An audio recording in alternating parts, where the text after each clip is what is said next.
E a gente começa o programa de hoje, olha só, falando de um assunto que são as irregularidades nessa reta final de campanha. Uma delas, muito comum, é a compra de votos, infelizmente, que se repete a cada eleição. Falando disso, o Ministério Público Eleitoral e também a Polícia Federal fazem aí uma ofensiva contra crimes eleitorais nessa reta final. Quem traz mais informações para a gente sobre esse assunto é a repórter Luana Barros. Boa noite, Luana. Boa noite, William. Boa noite, Jéssica. Boa noite a todo mundo que está nos assistindo. É isso mesmo. Ontem aconteceram ações em pelo menos 3 municípios cearenses com esse intuito de coibir crimes eleitorais, Em Barbalha, na região do Cariri, foram detidos 3 homens por suspeita de compra de votos. Eles foram presos em flagrante e levados para prestar esclarecimentos na Polícia Federal. Junto com o grupo foi encontrado dinheiro, santinhos de candidato e até uma lista com o que seriam eleitores, inclusive com os benefícios que cada um receberia. Em Pacujá, na região norte do estado, o Ministério Público deu início à Operação Sufrágio 2. Essa ação é uma continuação da Operação Mensalinho, realizada em outubro. Ontem foram feitas buscas e apreensões no município e os novos alvos dessa ação são candidatos a prefeito e vereadores do município. O grupo é suspeito de montar um esquema de compra de votos em troca de benefícios aos eleitores. Por último, a gente tem a cidade de Campos Sales, dessa vez no sul do estado. Lá, agentes da Polícia Federal cumpriram 3 mandatos de busca e apreensão. Entre os crimes investigados estão falsidade ideológica eleitoral e falsificação de documentos públicos. É importante destacar para quem está em casa que o Ministério Público recomenda que casos como esse sejam denunciados ao órgão. E, se for o caso, se puder ser feito flagrante, a Polícia Federal ela também é acionada. Eu volto com vocês no estúdio. Obrigado, Luana, pelas informações. É isso, você viu aí ações em pelo menos 3 municípios só nesse fim de semana. Lamentável que isso continue acontecendo.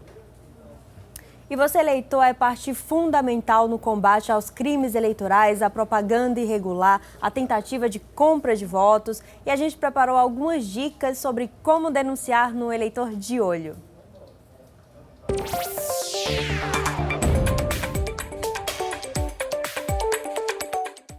Você já pode ter se deparado com uma propaganda eleitoral irregular e nem percebeu. Segundo a Justiça Eleitoral, é proibida a confecção e distribuição de camisetas, bonés e outros brindes pelo comitê de um candidato, com ou sem autorização dele.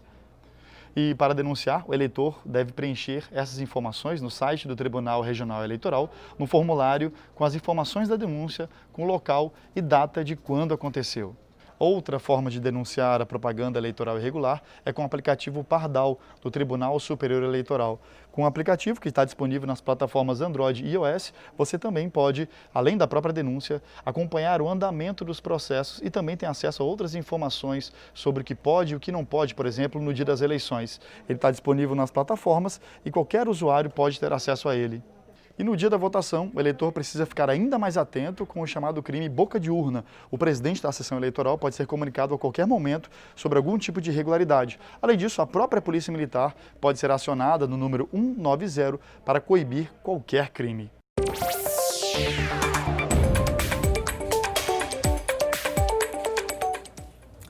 Tá aí, boas dicas, vale ficar de olho, claro, e denunciar qualquer irregularidade.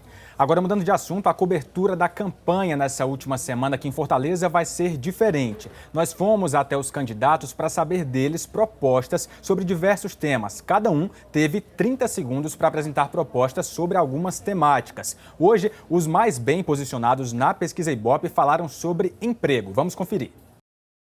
Fortaleza tem cerca de 165 mil desempregados. A Prefeitura fará a economia solidária.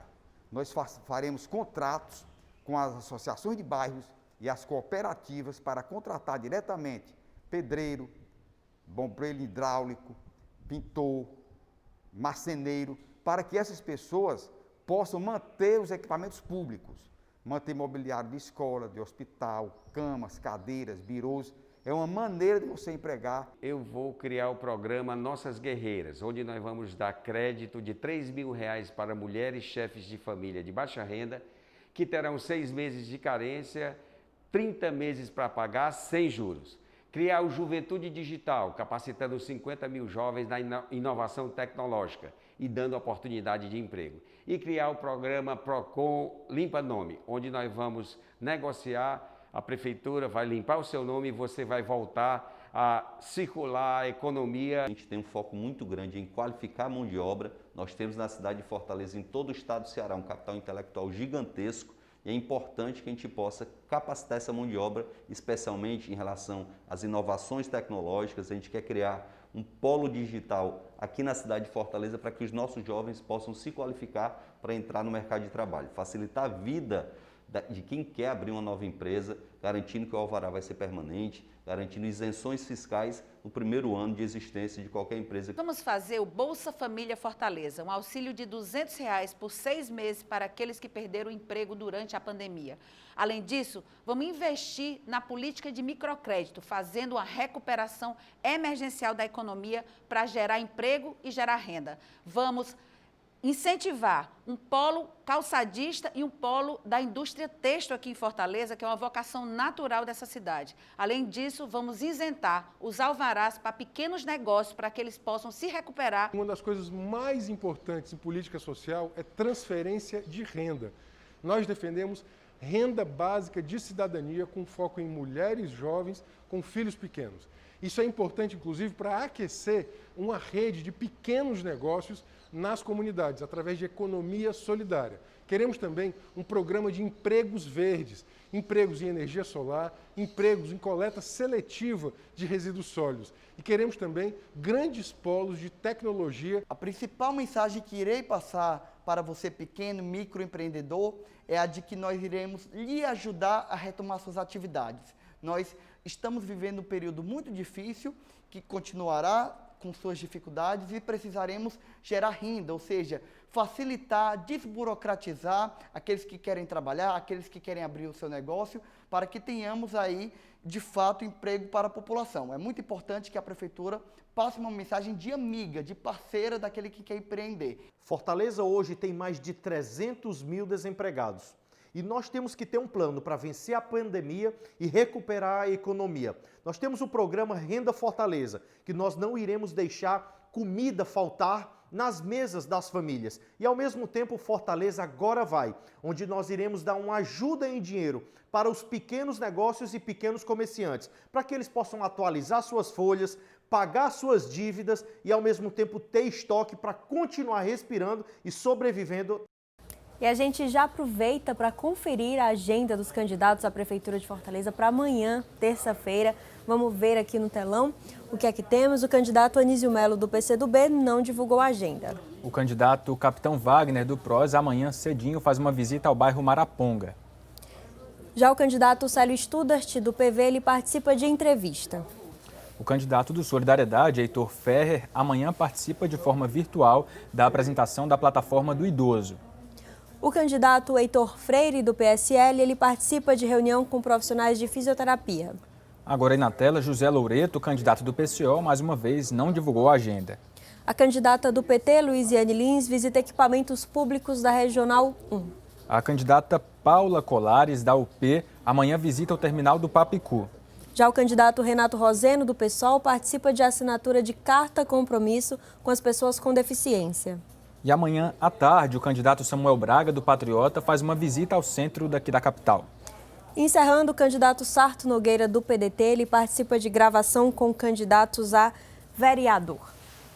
E atenção, eleitorado de Maracanaú, o Ibope foi conferir como está a disputa no município e a gente aproveita para conferir os números da pesquisa estimulada, que é quando o entrevistador mostra ao eleitor quais são os nomes que estão na disputa. Vamos ver como é que está lá. Aqui em Maracanaú, pertinho, o candidato Roberto Pessoa, que já foi prefeito do município e vice-prefeito, lidera com 55%, considerando a margem de erro, que é de 4 pontos percentuais para mais ou para menos, ele oscila em 59% e 51%.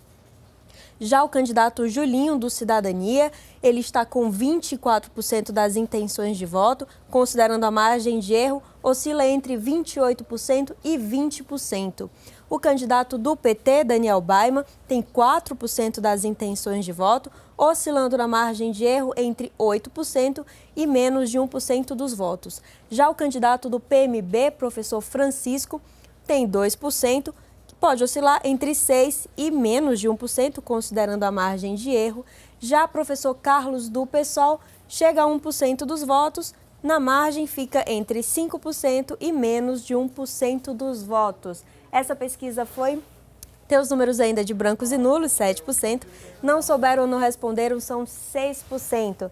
Essa pesquisa foi contratada pelo Diário do Nordeste, ela ouviu 602 eleitores entre os dias 5 e 7 de novembro. A margem de erro, reitero, é de 4 pontos percentuais para mais ou para menos, e a pesquisa tem 95% de índice de confiança. Índice de confiança, exatamente. Que isso é justamente considerando que se ela for repetida, em 95% das vezes, ela tem chance de retratar o cenário do momento. E essa pesquisa, né, Jéssica, também foi registrada lá no Tribunal Regional Eleitoral do Ceará. Exato. Agora, esse fim de semana também teve pesquisa no Crato, pesquisa Ibope também no município do Crato, importante município lá da região do Cariri. Vamos aos números aqui na tela. Zé Ailton Brasil, do PT, o atual prefeito que tenta a reeleição, aparece com 44% das intenções de voto, pela margem de erro, que é de 4 pontos também, ele varia aí entre 40% e 48%. Em seguida vem doutor Aloísio, candidato do PROS, que tem 18%, pela margem de erro pode ter uma variação de 14% a 22%. Arthur de Zé Adega, candidato do PSL no Crato, tem 17% das intenções, ele pode variar entre 13% e 21% pela margem de erro. E a professora Zuleide Queiroz, candidata do PSOL, aparece com 11% das intenções de voto, pela margem de erro ela pode variar de 7% a 15%. Agora, aí mudando na sua tela também, os brancos e nulos representam 7% no município e os que não souberam ou não responderam representam 4%. Essa pesquisa também foi contratada pelo Diário do Nordeste, ela também ouviu 602 eleitores entre os dias 5 e 6 de novembro, lá no município do Crato. A margem de erro, assim como a Jéssica já falou de Maracanaú, é de 4 pontos percentuais para mais ou para menos, e o nível de confiança é de 95%, ou seja, a probabilidade é de 95% de os resultados retratarem o atual momento eleitoral. Essa pesquisa também está lá registrada no site do TRE. E tem mais informações no Diário do Nordeste, basta acessar o site, no Ponto Poder também. Você encontra mais detalhes da pesquisa, né? Índice de rejeição e outros números que o Ibope consultou. E a gente vai agora para o intervalo rápido. Daqui a pouco a gente está de volta, não sai daí.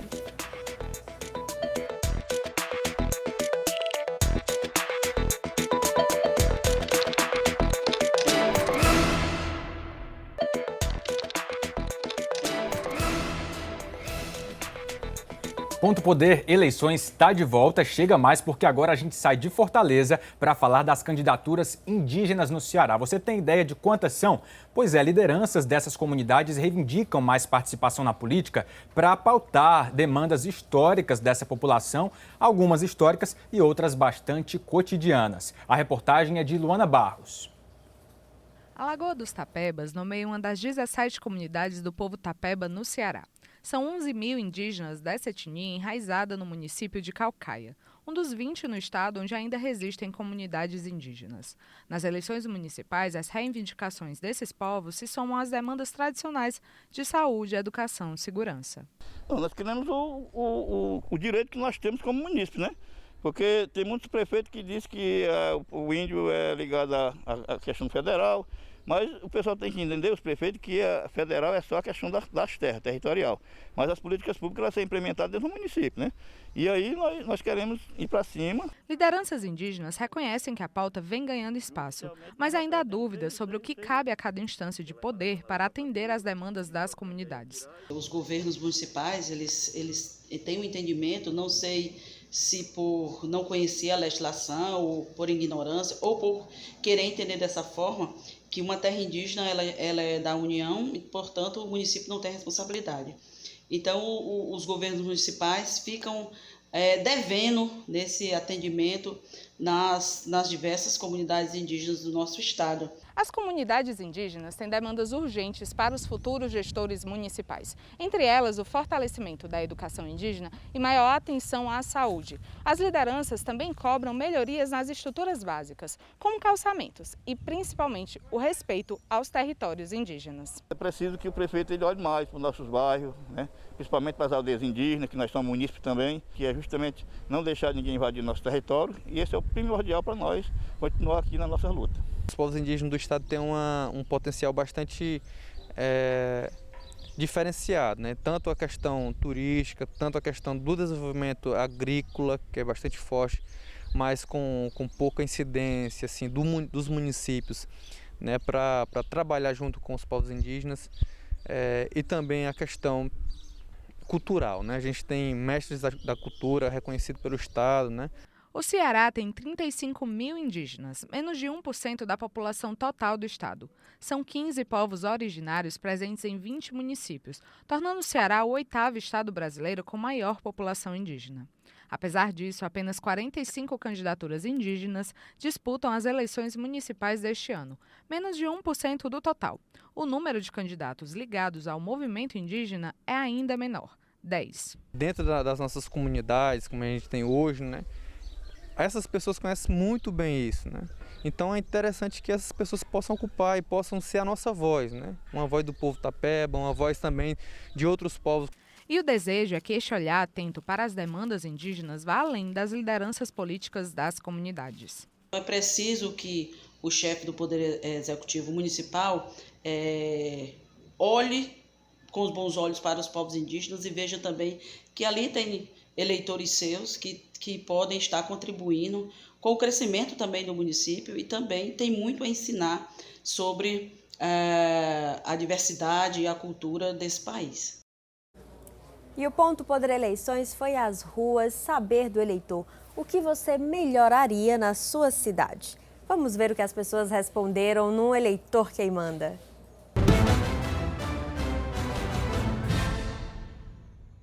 A cidade hoje está muito crítica na saúde, né? Não abriria mais unidades, só melhoraria. Tipo, mais médico, mais medicamento, melhoraria nas estruturas, são muito precárias, os equipamento com mais tecnologia. E o mais importante no momento é a educação, porque eu acho que ficou muito... acho que em questão da pandemia, ficou faltando bastante educação, porque EAD eu acho que não existe para a escola pública, principalmente, que é a grande maioria da população de Fortaleza. E eu acho que vai ser um desafio que o próximo prefeito que foi eleito vai ter que enfrentar. Estamos precisando de quê? De escola, né? Hospital, emprego, né? Então isso aí é a gestão que nós estamos precisando, né? Segurança também, né? Então essas 4 coisas aí, escola, emprego, hospital e segurança. Tá, e a gente lembra que é importante que os candidatos ouçam o eleitor, claro, alguns aí ouvidos pela nossa equipe nas ruas, para que, claro, esses temas sejam pautados durante a campanha. Tem poucos dias aí, mas ainda tem tempo para muita discussão. Agora vamos ver o que é notícia lá no Ponto Poder na internet, o pontopoder.com.br. Lembrando que para acessar e conferir tudo que sai lá de última hora sobre a campanha é fácil. Você pode apontar, aliás, a câmera do seu celular para esse símbolo, esse QR Code que aparece aí no canto da sua tela. E aí você vai ser redirecionado já para a página inicial do Ponto Poder, que você já vê aí na sua tela. Olha só, a gente já falou desse assunto no programa de hoje. Chegou agora à noite notícia de uma ação contra crime eleitoral em Barbalha. Teve um homem detido, segundo a Polícia Federal. A PF disse que a operação em Barbalha contra crimes eleitorais resultou na detenção de um homem. Esse homem estava com dinheiro e santinhos de candidatos no momento da abordagem pelos policiais. O homem que foi detido foi liberado após esclarecimentos. Anteriormente, a delegacia de Barbalha já havia informado a prisão de 3 homens. Falamos de outros municípios já no programa de hoje, né, Jéssica? Tá aí. Tanto no programa de hoje como em outros, porque a Polícia Federal, inclusive, já foi pertinho, já teve a operação perto, em Crato também. Sim. Inclusive, houve um caso, agora eu não me recordo exatamente a cidade, no mesmo dia do Crato, que a polícia já estava investigando não só a compra de votos com dinheiro, no caso, a gente está vendo aqui na imagem, uma das possibilidades, mas com a troca também de benefícios. Exatamente, né? inclusive Às vezes com lista de construção. possíveis eleitores, né? Exatamente. A gente segue acompanhando, porque certamente nessa reta final, tanto o eleitor deve denunciar mais, fiquem atentos, como a polícia e o Ministério Público estão na cola. Verdade. O que mais que a gente tem no Ponto Poder? E olha só, hoje a agenda dos candidatos diferente para uma reta final, últimos dias de campanha e antes desse primeiro turno, e os candidatos tiveram atos internos. Isso, é claro, é uma mudança de rotina por causa da proibição do TRE de aglomerações. E a gente sabe que é muito difícil um candidato fazer qualquer tipo de evento sem gerar ali uma aglomeração, sem trazer eleitores para perto, sem aquelas bandeiras, sem toda a movimentação de carro de som e carreata. Então, por causa dessa proibição, o que se viu hoje aqui em Fortaleza, e creio que em outros municípios, foi gravação de propagandas eleitorais, reuniões com partidos e coordenação de campanha. Há que se repensar essa estratégia. Pois é, a gente inclusive semana passada debateu aqui no programa, né? Será que na reta final, que é aquele momento em que os candidatos vão às ruas para o corpo a corpo, será que essa decisão da Justiça Eleitoral que proibiu eventos com aglomerações vai ser respeitada? Por enquanto está sendo, na sua maioria, aqui em Fortaleza, em outros municípios também, a partir de uma campanha que está sendo mais virtual de fato, ou com eventos pontuais dos candidatos visitando associações, indo em busca, enfim, de algum candidato a vereador que o apoia para que possa ter alguma agenda ali no bairro. De fato, uma campanha bem atípica em relação à reta final dos anos anteriores. né? Tentando ficar em ambientes controlados, né? E claro, a entrada da Justiça Eleitoral nessa proibição, nessa tentativa de conter as aglomerações, ela foi muito incisiva. Porque antes havia as decisões da Justiça Eleitoral falando que, olha, você pode pagar uma multa, 50 mil por evento, mas no caso da decisão mais ampla, agora pode impactar no registro de candidatura e esse candidato, essa coligação, o partido que diz cumprir, pode ficar fora aí do resultado final, né? Exatamente. E essa é uma decisão, lembrando, que vale para todo o estado do Ceará. Mais notícias estão lá no pontopoder.com.br. Agora vamos mudar de assunto. Semana começando e a gente traz ele de volta, o candidato Prometeu. É hora do bom humor aqui para começar a semana, a última semana de campanha no Ponto Poder Eleições, com o quadro Garras nas Eleições. Vamos conferir.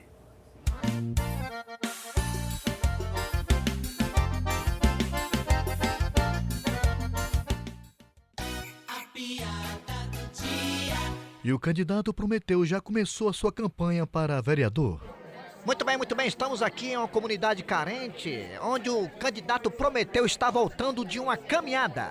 Vamos aqui falar com ele. Mas, candidato Prometeu, o que foi que houve? O senhor está todo melado, cheio de casca de ovo na cabeça? É porque eu acabei de ser ovacionado pelo povo. Ui.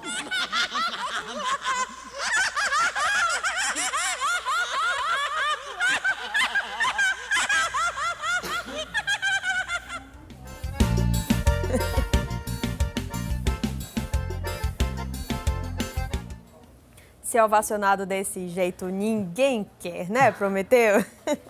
E o Ponto Poder Eleições de hoje se encerra por aqui. A gente se encontra amanhã e tem muito mais notícia no pontopoder.com.br. Você pode continuar acompanhando também o programa lá no canal do Ponto Poder no YouTube, no Twitter, @pontopoder, para ficar bem informado sempre sobre as eleições aqui no Ceará. Uma boa noite para você, bom começo de semana. Amanhã a gente se vê. Até amanhã.